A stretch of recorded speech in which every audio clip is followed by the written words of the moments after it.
here's some of the cross sections of the tree growth that I was telling you about, where you can see that the thickened growth is on the side towards where the craft was. It's very uneven. And also, you can see that it kicks in at the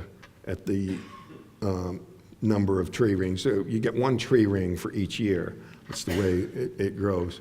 And this was the test, the core sample that was taken 15 years after it happened. And you can see very clearly by the thickness of these rings, there was an abrupt increase in the thickness. And this was on the side of the tree towards where the craft was. Now, Ken Peterson, he was the crewman that was sitting next to me in the front. And when I got out, I left the door open. And he has since developed skin cancer on that arm. So I'm wondering if maybe that might not have been a factor, because, you know, he didn't get any sort of corrective medical treatment like I maybe did. And this is the calculation, you know, because a tree is actually a tall cone rather than a cylinder. You use the formula for a cone in geometry to calculate the amount of wood fiber.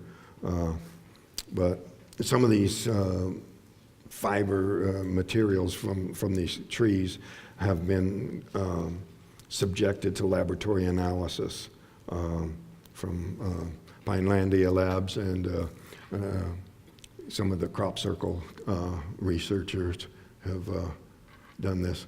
This is just kind of a curiosity thing. I found this deal with it divided the state of Arizona up into areas, and